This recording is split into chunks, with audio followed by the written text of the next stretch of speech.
What's up, y'all? It's your boy James Phantoms, and we back. I know I haven't been recording for like about a week. To be honest with you, I just couldn't really think of any content to really make. Featuring, by the way, my cat in the background. Her name is Halo. If you want to check her out, she's really freaking cute. With that being said, I hope that everybody's been doing good. Everybody's been accomplishing their goals. Everybody's been drinking water, doing the best that they can, showing their skills and their creative ways in some way, shape, or form.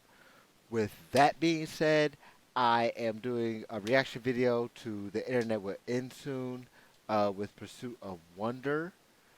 Right here is really talking about, which I hope it is because I haven't watched it yet, but it. I watched like maybe the first 2 minutes and it kind of resonated with me because I really feel like over half the internet, or at least half the internet, is full of bots. I don't know about you, but if you've been like commenting or been watching comments in like Twitter, on Threads, Twitter, X, Instagram, Facebook, just the engagement just seems like it's so. It just doesn't seem real. Like there's a lot of comments that are feeling artificial. If you catch my drift, like you know what I'm talking about if you've seen it on comments. It just feels really fake, really disheartening.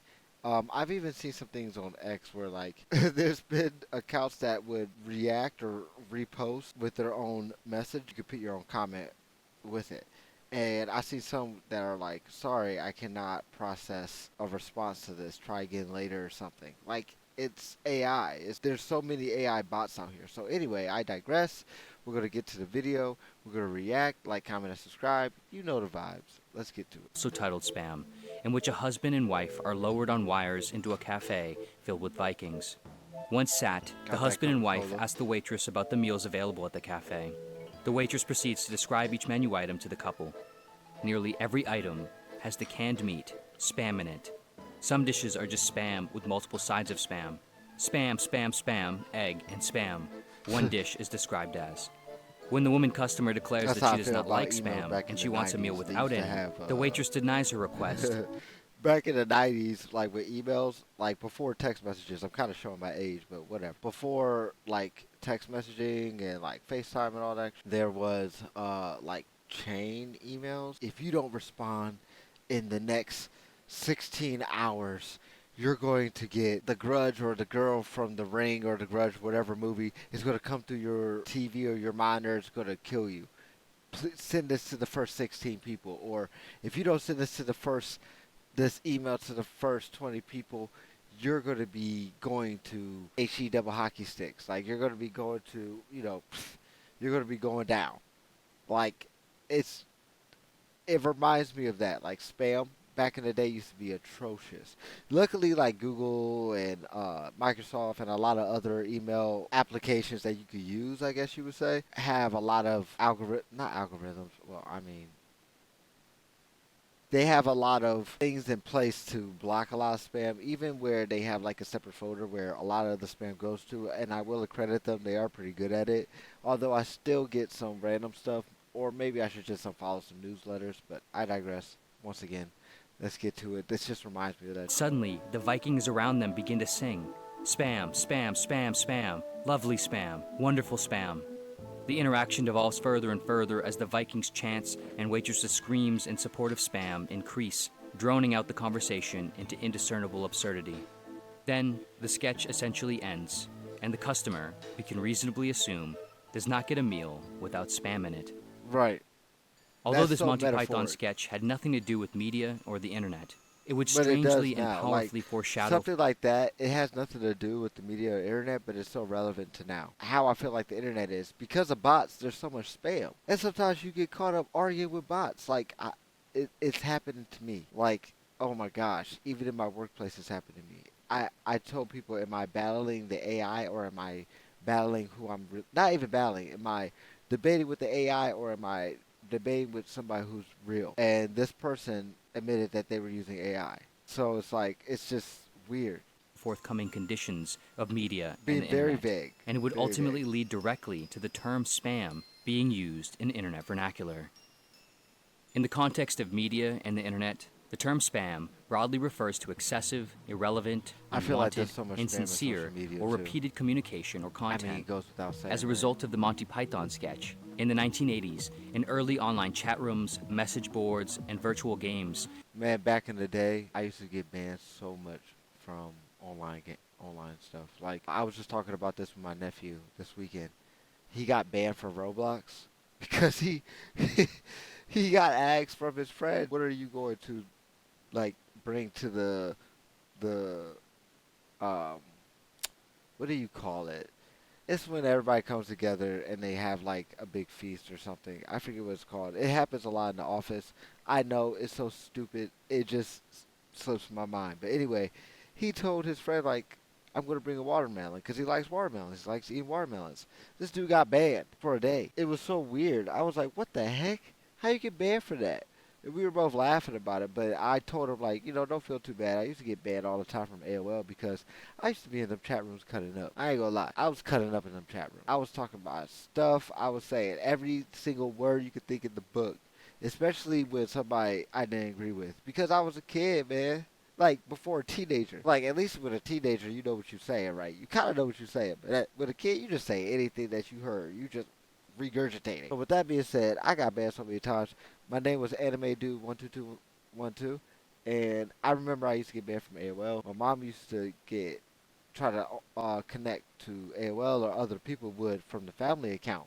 But once one person got banned from the family account, everybody got banned. So it was just like you're guilty by association. So long story short, my mom used to always call AOL to get unbanned because that's what you had to do. You had to call customer service. They were like, yeah. She'd be like, why can't I access my account? Well, yeah, because your account, Anime Dude 122212 got banned. Why did he get banned? Because he said, go yourself. I used to be bad. And they would go through the motions and then we'll all get unbanned. And it happened at least like almost a dozen times before I got right and I started using like little abbreviations and stuff. I used to be so bad. But I digress. I'm a better person. I'm a better man.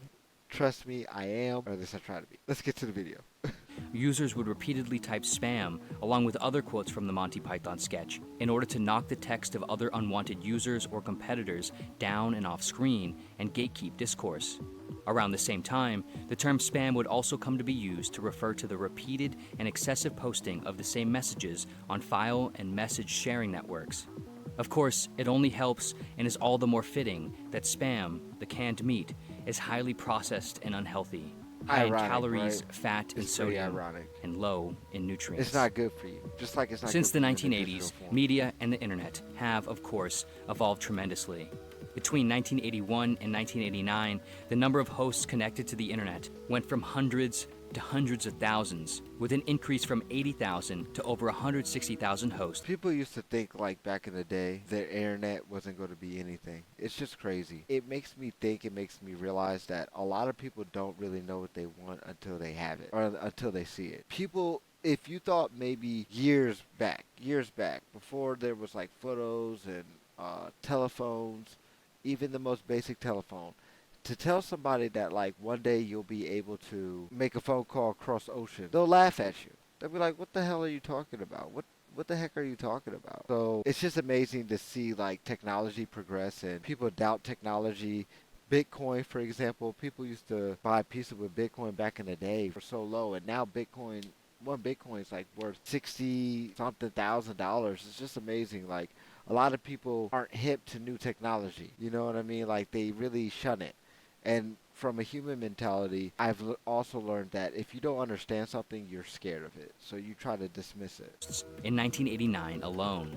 Also in 1989, the World Wide Web was created, which, for the first time, made digital content easily reachable and shareable for the average consumer. Man.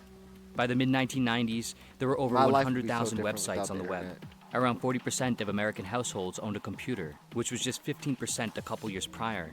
Suddenly, new opportunities for connection and creativity abounded. For the first time in history, individuals could easily message people across the world in chats, publish and share their art and homemade videos, create digital profiles in digital stores, purchase and download things like movies and books, order physical goods to be delivered to their home, and innumerable other unbelievable and world-changing acts. I know y'all remember that LimeWire days, though. You try to download that new movie and you ended up downloading Crank That by Soulja Boy. I know, I can relate.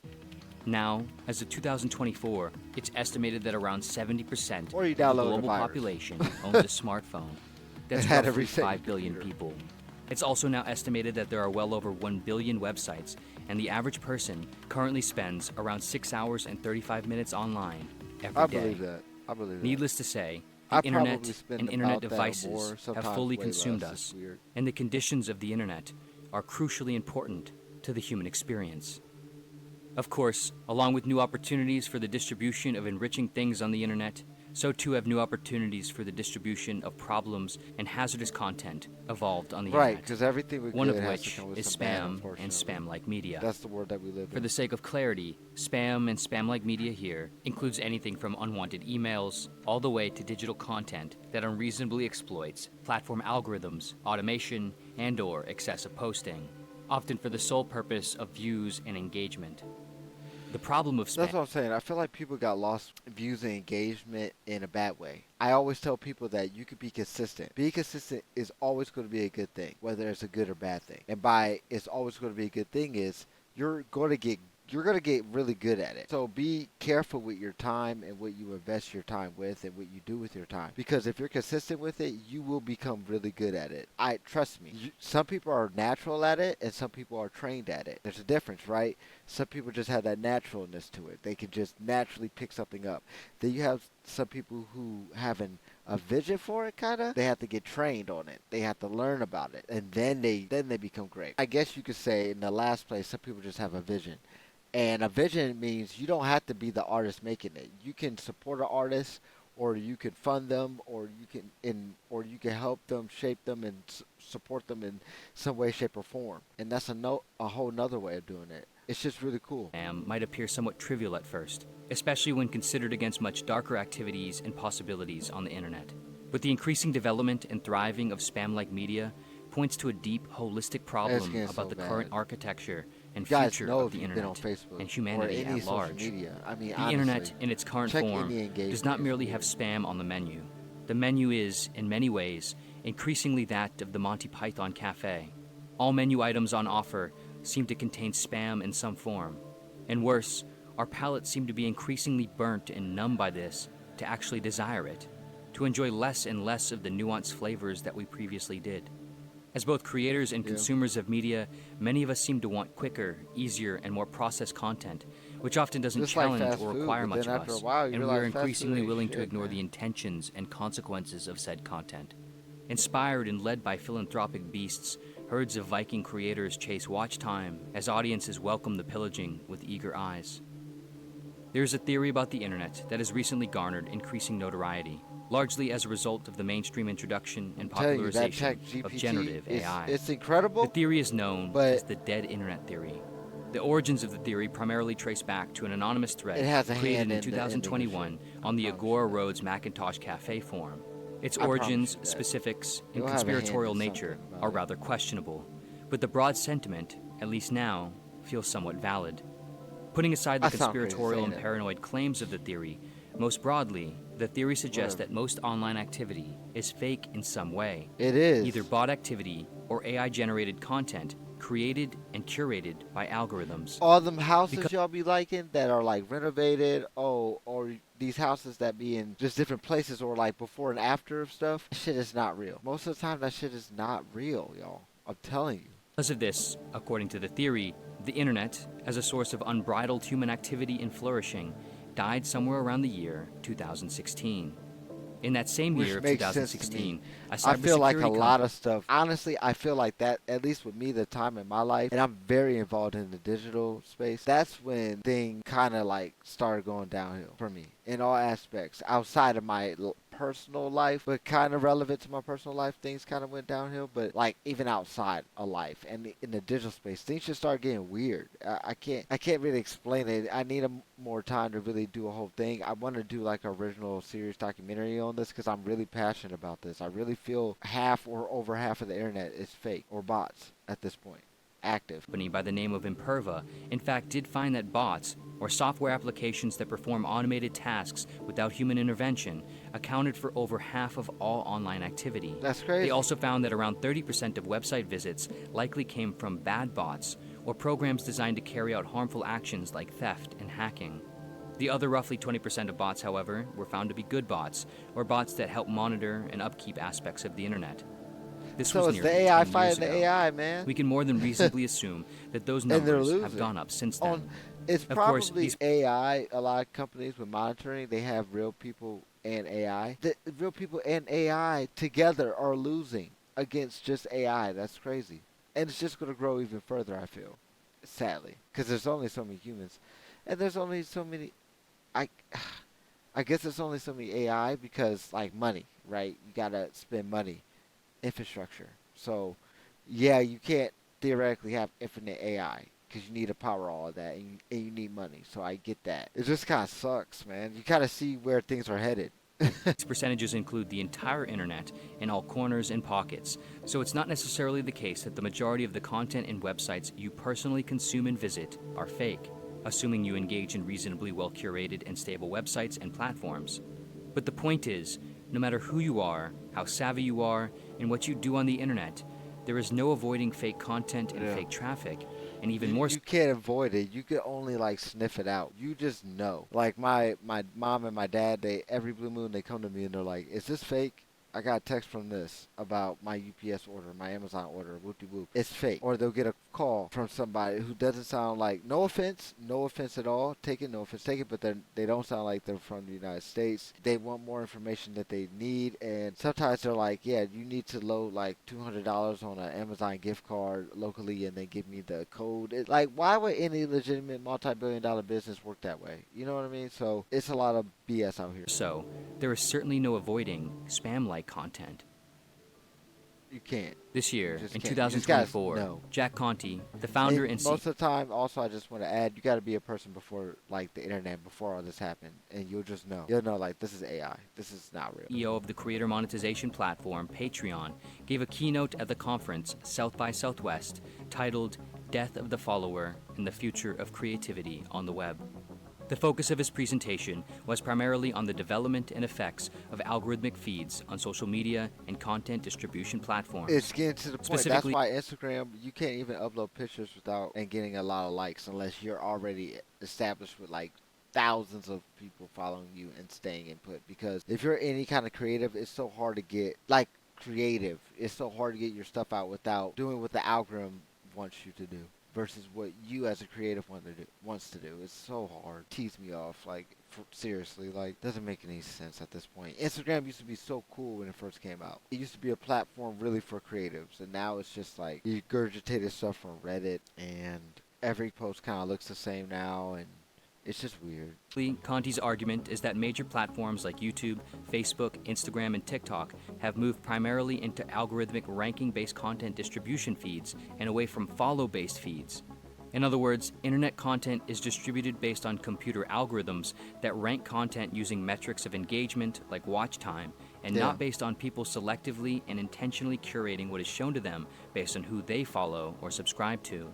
As a result, according to It's Conti, backwards. It's this has so caused weird. content creators and their audiences to become increasingly pulled apart. Yeah. In my opinion, Conti says, the follow is not some handy feature of a social network. The follow is foundational architecture for human creativity and organization. With the follow becoming less central to content distribution, content creators increasingly need to create for an algorithm rather than for a Exactly what I clear was just audience saying. or fan base. You Conti have to go says, against yourself. for the first time since Web 2.0, my followers might not necessarily see my posts, and the idea of a subscription started to break down. If a person doesn't receive the thing I make, it's not really a direct true connection between a creator and their fans. It's not really a subscription. The channel of distribution is broken, and it creates another problem too around creative freedom, Yeah. because now suddenly my post has to be better than the other posts according to a set of criteria that I don't know or have control of, or even agree with. So instead of thinking, what do I want to make? What lights me up? What is the output that I want to create as an artist? What will my fans love?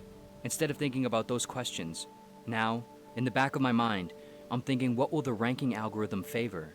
And that, Yeah. subconsciously or consciously, You're going changes against my yourself. creative output to It's just achieve the not fun platform's anymore. goals, That's not one my reason. goal. That's also another reason why, like, I kind of stopped creating, but I'm getting back into it. But like, for a while, I was like, "What's the point, man? I'm going against. I'm not. I'm sharing stuff And I know my stuff is fire. Like when I check my Instagram, okay, seriously, when I upload stuff, I know it's fire. I know it's good, and I know that I put my heart, mind, and body and soul into it, even with my music and stuff. But if I don't follow a certain algorithm, or if I don't make a certain video, it's not gonna get engagement. It's so weird. It's so weird, man. And I know if things were different and people were able to see my stuff based off similar things that they liked, or stuff, legitimately things that they liked and stuff, then things would be different. Things would be different. And it used to be a lot different. Like back in the day, I used to get like 200, 300 likes on my stuff. On photos, just photos, no videos.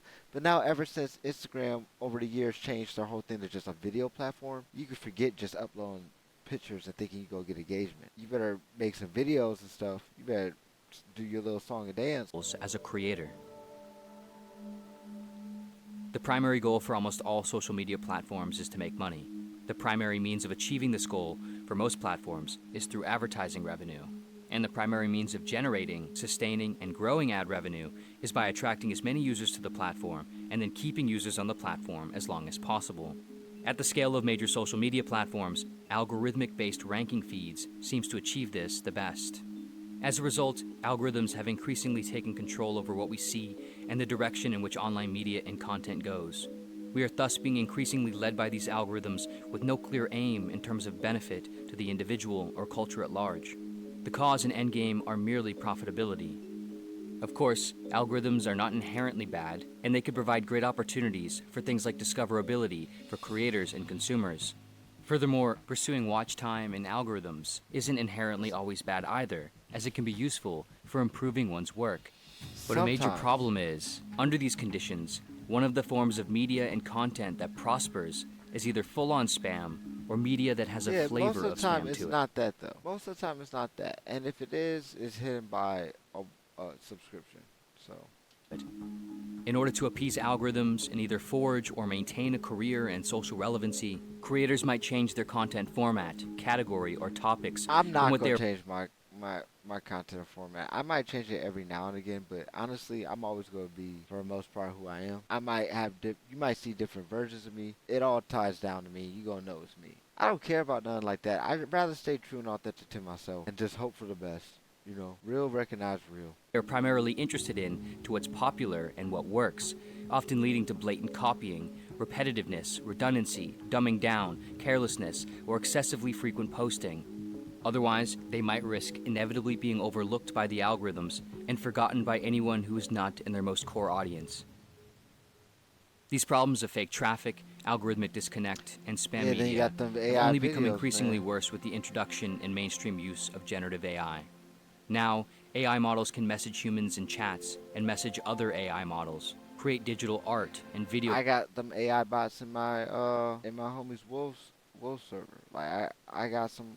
We use AI for some of that, and we're about to implement some more because I'm doing more research just to help like newcomers get introduced to like the server and whatnot. But like I said earlier, most of the time it's not good or used for a good purpose. Content. Create and manage digital profiles in stores, determine and execute purchases and economic decisions, as well as innumerable other unbelievable and world-changing acts. But now, humans are less and less involved. Hence, the internet is, at least in the way it once was, dead. In its wake, a new sort of internet is emerging. What this new form will ultimately become, how it will feel, what help and harm, positives and negatives it might cause, will only be known in time.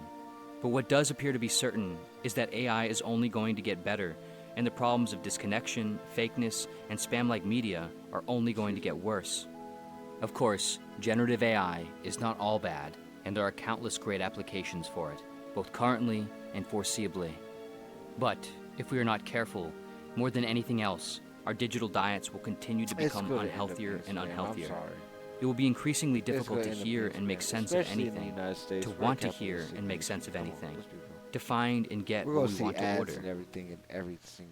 It is not hopeless, though. Hopefully, in time, there will be reasonable regulations around AI and internet media.